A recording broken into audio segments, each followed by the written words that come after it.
जिंदगी के सीधे सीधे जब खत्म हो जाए तब कुछ नया और कुछ टेढ़ा सा अपनाए। जिंदगी में सीधा सीधा कुछ भी नहीं होता मेरे दोस्त, नई चुनौतियों को हर रोज गले लगाएं। सीधे रास्तों पर मिली कामयाबी भी सीधी और सादी सी होती है। अरे सफलता तो मेहनत कशों की आदी सी होती है। आसानी से मिली कामयाबी का रस फीका फीका सा होता है, मेहनत के रस में कुछ मीठा मीठा सा होता है। और ये मेरी खुद की लिखी हुई लाइनें जो आप सभी प्यारे बच्चों के लिए सोचा करते हैं कभी कभी और फिर ऑनलाइन आकर के आपके सामने बोल भी देते हैं। तो भैया अभी तक वीडियो शेयर नहीं हुई है, आज क्या बात है, कमेंट सेक्शन चल नहीं रहा है, क्या बात है, आज कमेंट सेक्शन चल नहीं रहा है? तो आ जाओ भाई। शाहजहां, आदित्य, शिवा, अमर, अमर, आदित्य, सिंटू, प्रियंशु, 5 स्टेंजा दिलाएंगे आपको 6 नंबर, ये गारंटी है मेरी।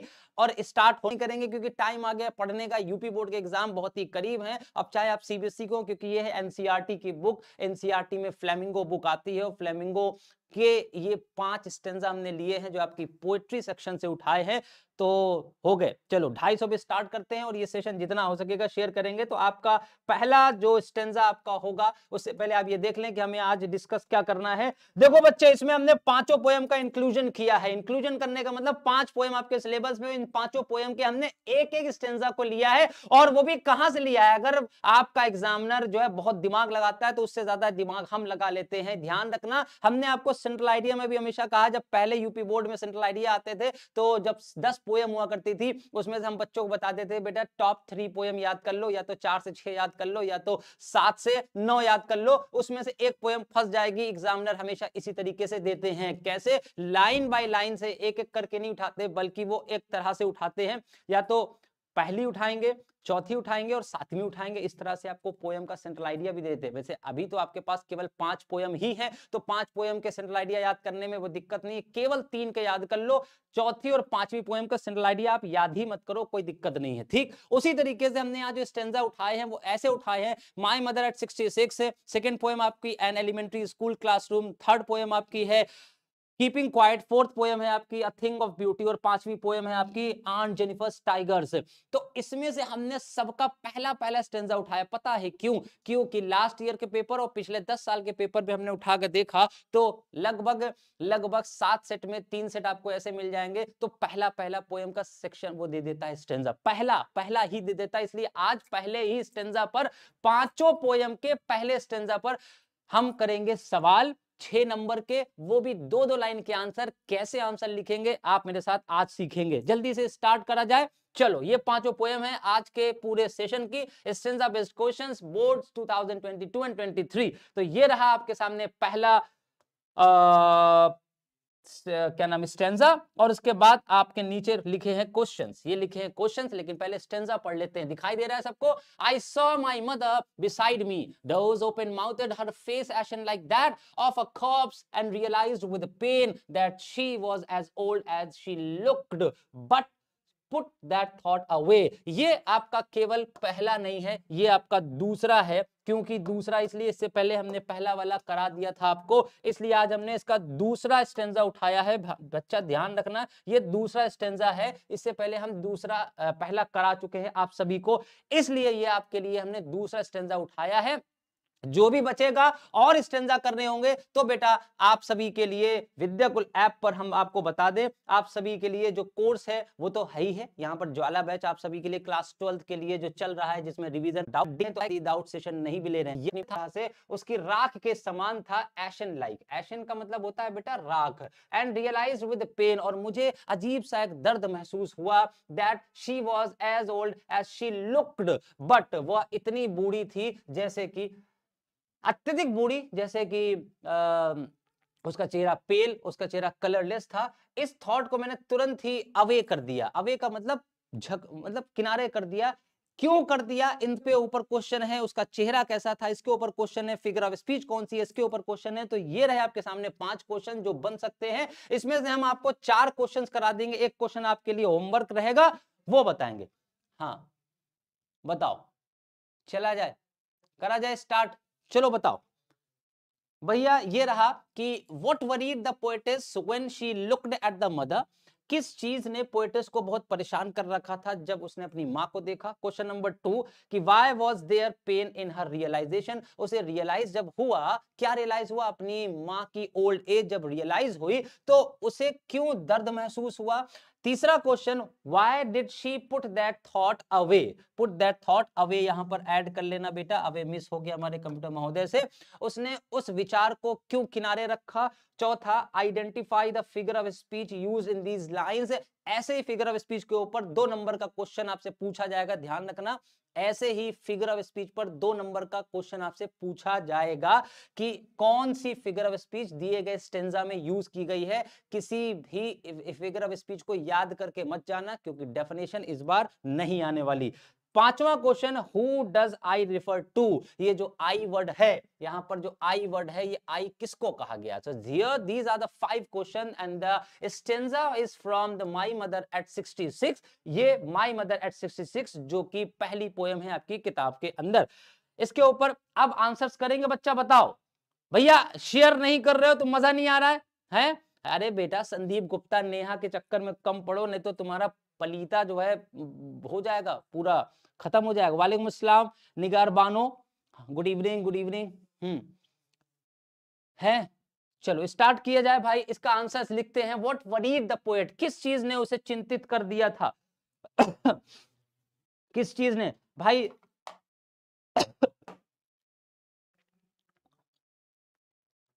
करा जाए, यूपी बोर्ड में सेंट्रल आइडिया पूछा जाता है, बिल्कुल पूछा, यहाँ पर आंसर लिख सके और देख सके। हम आंसर लिखने जा रहे हैं। व्हाट वरीड, किस चीज ने उसे परेशान कर दिया था? तो answer number 1, answer number 1,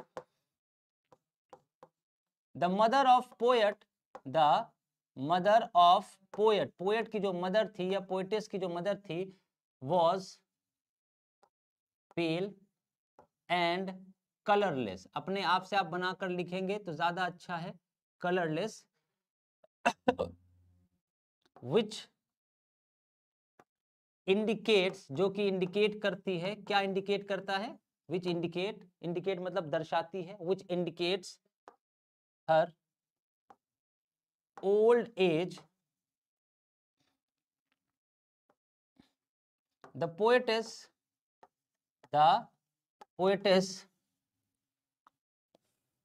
was worried due to her old age as, क्योंकि उसे ऐसा लग रहा था, क्या लग रहा था बेटा? as she did not hope to see her mother again। बस ये हो गया इसका आंसर, ये हो गया इसका आंसर बेटा। हाँ, बहुत बढ़िया।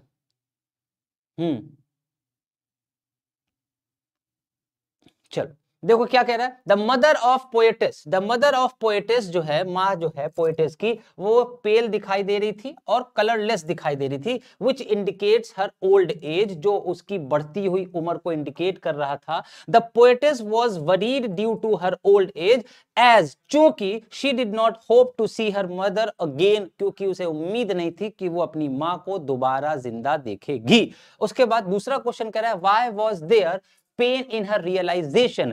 लगभग सेम आंसर है, इस क्वेश्चन का भी आंसर ऑलमोस्ट सेम है कि उसके रियलाइजेशन में, when poetess realised that her mother is going to die very soon. तो ये पेन क्यों था, ये क्वेश्चन पूछा जा रहा है। व्हाई, लिखिए आंसर, लिखते हैं इसका आंसर नंबर 2, द पोएटिस क्यों लिख रहे हैं बेटा? क्योंकि ये लेडी हैं। The poetess felt pain, the poetess felt pain in the realization,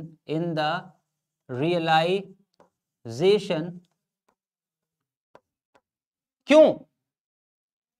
UP board वाले पोएट्री का क्वेश्चन आंसर पूछा जाता है क्या बेटा? सत्यम हम करवा क्यों रहे हैं बच्चा? है the poetess felt pain in the realization because she was hopeless, क्योंकि वो एकदम होपलेस थी, due to her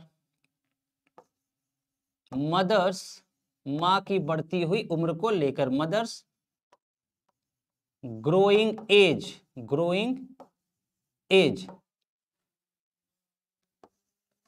she was very sad to think that her mother would die सून।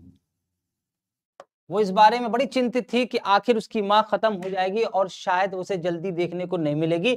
ये लाइन शायद मेरी हो सकती है, ये मेरे थॉट हो सकते हैं। अगर आप इस बात को अपने वाक्यों में, इस बात को बेटा इतने आसान भाषा में आप लिख सकते हैं, इस आंसर को ये मत समझना कि इसे कॉपी करना है, इसे कॉपी नहीं करेंगे। जिसको भी स्क्रीनशॉट लेना वो स्क्रीनशॉट जरूर ले ले, लेकिन इसे कॉपी नहीं करना बच्चा। अगर इसे कॉपी करोगे तो फिर एग्जाम में भूल जाओगे। आप दोनों क्वेश्चन के मतलब समझ लो कि व्हाट वरीड, किस चीज ने पोएटिस को दुखी किया, कि चिंतित किया जब उसने अपनी मां को देखा। तो when she looked her mother, जब उसने अपनी मां को देखा, she found her mother old, her mother was pale and colourless.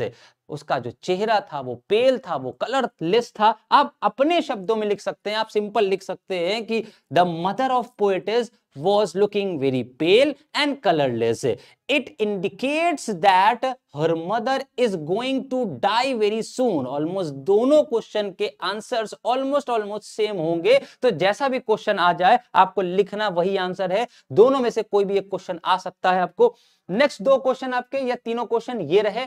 Why did she put that thought away? उसने इस विचार को क्यों किनारे रख दिया? Because she was driving and the thought of the mother's death was distracting. जो thought था उसकी मृत्यु का, वो उसे डिस्ट्रैक्ट कर रहा था। किस चीज से डिस्ट्रैक्ट कर रहा था? ड्राइविंग से। And that will be the answer. बहुत आसान था कि क्वेश्चन नंबर 3 पे पूछा why did she put that thought away, उस थॉट को किनारे क्यों रख दिया उसने।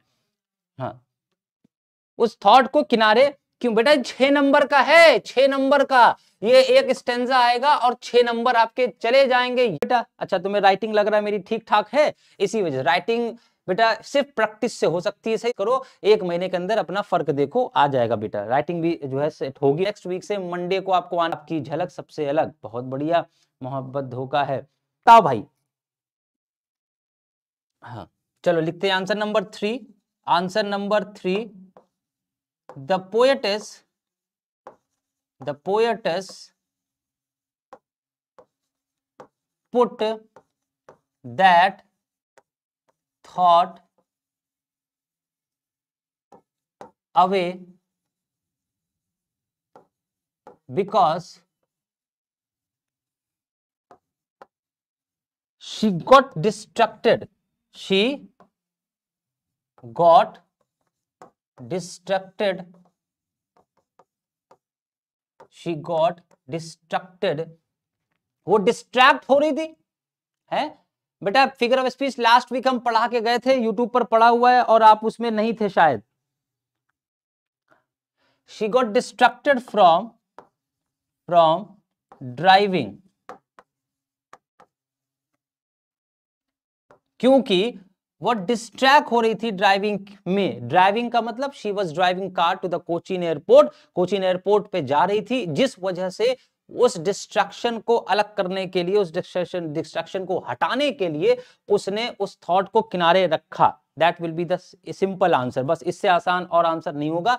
Next question, identify the figure of speech used in this line. अब बताओ बेटा इस लाइन में कौन सी फिगर ऑफ स्पीच कहीं पर आपको दिख रही है? इन चारों लाइन के अंदर फिगर ऑफ स्पीच अगर आपने उनमें से ज्यादा लोगों ने, बच्चों ने पढ़ा है तो बताओ।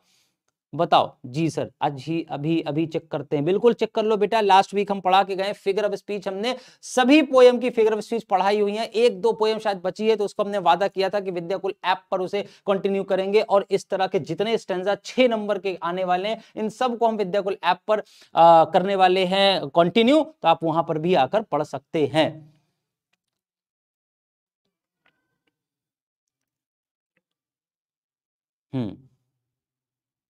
चलो इसमें देखो यहां पर बच्चा आया, यहां पर लाइक वर्ड आया, यहां पर एक वर्ड आया लाइक, और लाइक वर्ड अगर आया है तो लाइक वर्ड कौन सी फिगर ऑफ स्पीच को इंडिकेट करता है? इंडिकेट करता है बेटा सिमिली को। किसको इंडिकेट करता है? क्योंकि यहां पर कंपैरिजन किसमें किया गया है?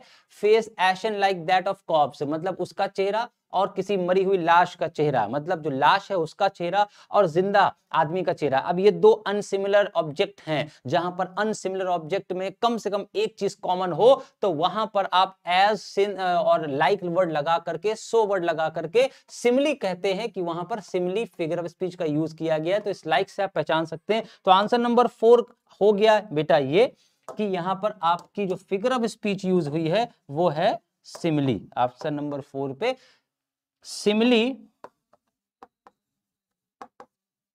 हैज बीन यूज्ड, इसको आप पूरा लिखेंगे, has been used in the above line. ऐसे ही आप आंसर लिखेंगे, केवल सिमिली लिख करके काम नहीं चलाएंगे बेटा, ठीक है।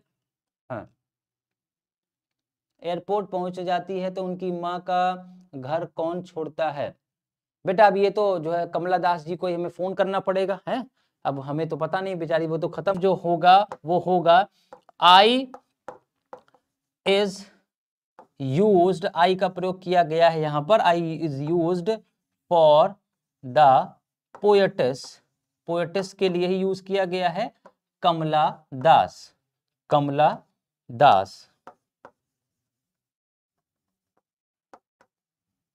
इससे रिलेटेड आपको एमसीक्यूज फॉर्म में मिल जाएगा बेटा क्विज, जो कि अभी विद्याकुल ऐप पर अपडेट हो चुका है। इस सेशन के तुरंत बाद जाकर के इससे रिलेटेड जो क्विज होगा वहां पर आप दे सकते हैं, ठीक बेटा। क्लास चलती है हमारी 7 बजे, मंडे ट्यूसडे वेडनेसडे। फिलहाल आगे 1-2 दिन के बाद हो सकता है ट्यूसडे, थर्सडे और सैटरडे आने वाली है मेरी क्लास, 3 दिन, ट्यूसडे, थर्सडे और सैटरडे, ठीक। ये हो गए 5 क्वेश्चन। नेक्स्ट है आपके सामने ये दूसरा आपका स्टेंजा, वो लिया है हमने, दूसरी पोयम जो कि है एन एलिमेंट्री स्कूल क्लासरूम। ये भी फर्स्ट स्टेंजा है आपकी इस पोयम का, first stanza. Far, far from gusty waves, these children's faces, like rootless weeds, the hair torn round the paler, the tall girl with her weighed down head. ये पहली 3